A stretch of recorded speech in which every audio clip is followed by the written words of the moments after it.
Hi, my name is Barb Nangle. I'm the founder of Higher Power Coaching and Consulting.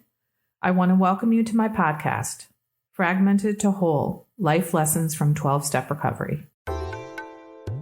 This is episode 52, Preventing Trauma Response to COVID-19. The author of the book, The Body Keeps the Score, Dr. Bessel van der Kolk, has just put out a brief video that talks about what we can do right now during COVID-19 to prevent or at least reduce the impact of trauma from being in quarantine during a pandemic.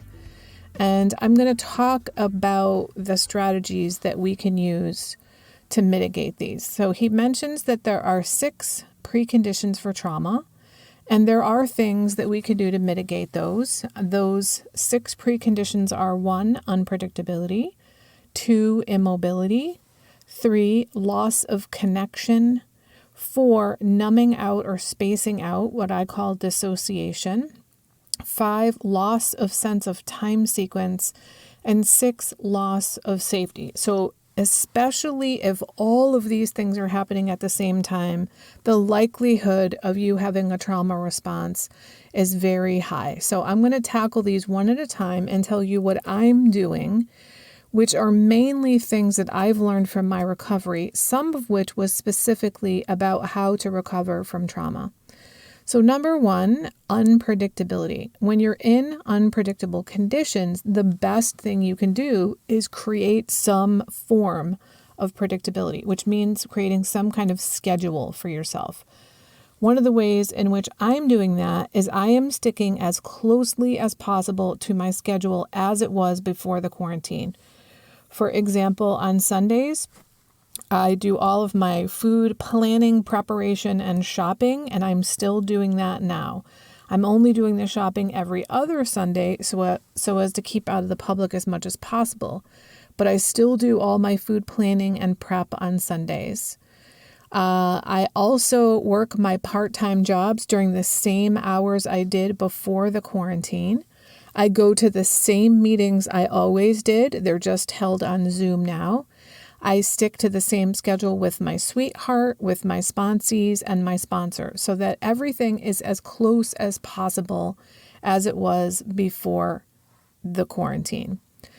The next one has to do with immobility, and the antidote to that is to move. So what I do is I do yoga 3 times a week, and I walk outside every day unless the weather is really awful. Before quarantine, I only walked about 3 days a week.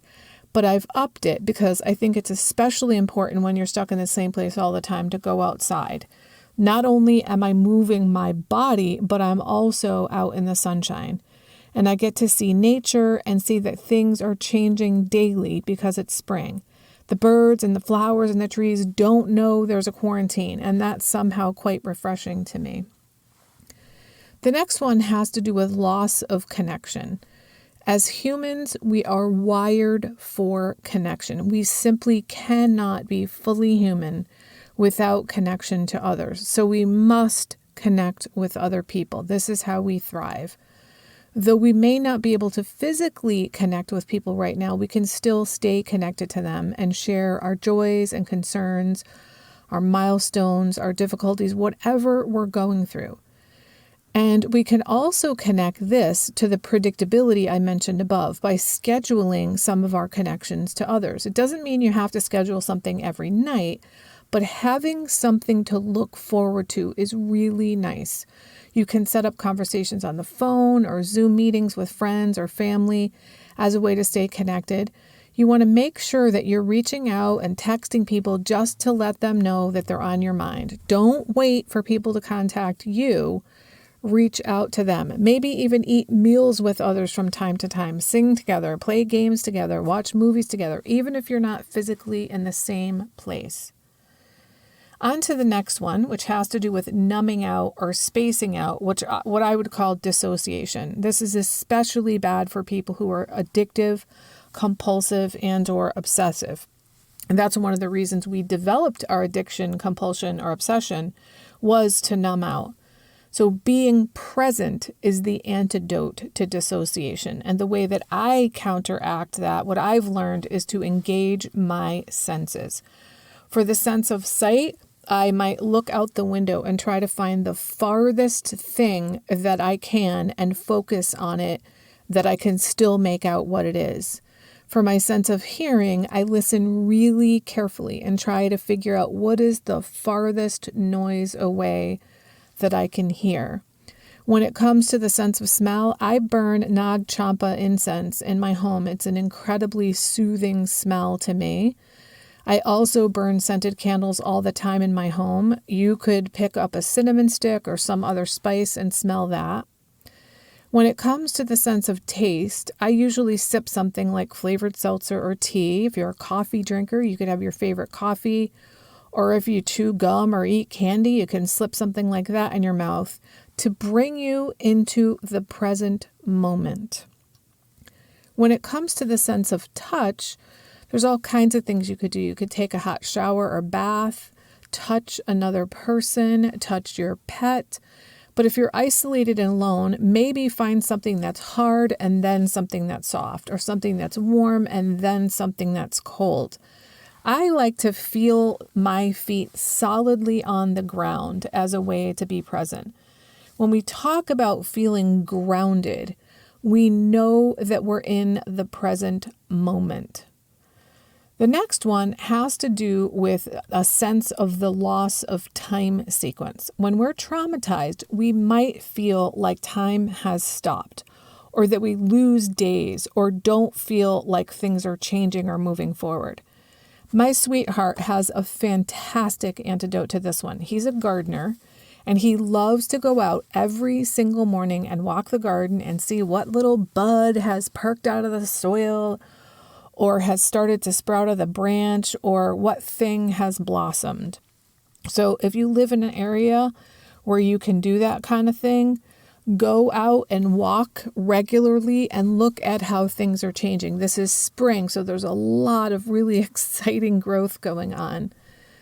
And if that's not your thing, but you still want to instill in your mind that time is actually passing, there's a ton of ways that you can do that. Like, if you meditate, you can pay attention to the thoughts coming through, because you know that's going to happen since it's your mind's job to think.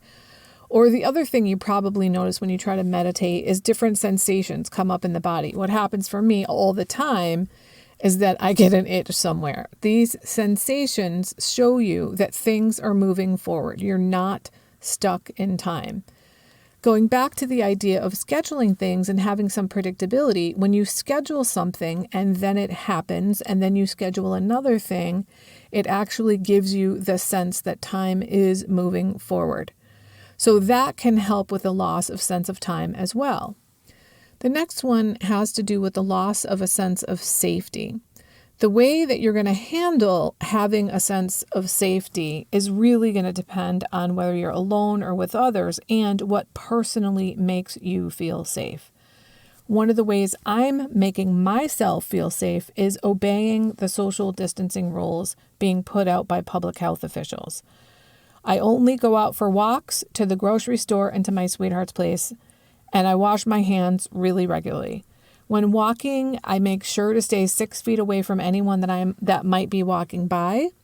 When I go grocery shopping, I wear gloves and a mask, and I wash items that I bring home that may have been touched by others. Some people might feel safe by listening to soothing music. The sense of touch is usually the most important element in making people feel safe. So if you're alone and don't have another person to touch you, you can still engage your sense of touch by caressing your arms. You can snuggle up in a warm blanket with a warm cup of tea. If you're blessed to be with another person, then you can touch and caress and hug and snuggle with each other. That being said, if you are with other people, a sense of safety also involves privacy.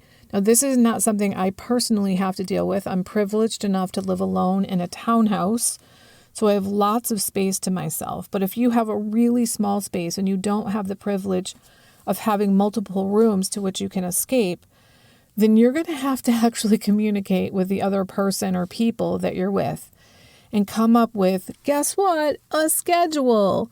That seems to be the theme here. You can designate times that you get to each be, quote, alone. Even if one of you is in the chair and the other one is in the couch in the same room, you can designate private time where you're not available to talk or ask questions of each other. If you're someone with a history of trauma, then you need to develop a sense of safety within your own body. Yoga, Tai Chi, Qigong are all really great ways to do that. So as you can see, there are quite a few things that are going to be extremely helpful in preventing or at least minimizing a trauma response from this quarantine. The things with the biggest payoff are creating a schedule of some kind and sticking to it, staying connected, and moving your body. These will all help with multiple preconditions of trauma, but as I mentioned above, there are other things you can do as well. So I hope that this is helpful to you, and I wish you all the best. Be well, my friends. That's it for today. If you like what you've heard here, then you just might be interested in private coaching with me.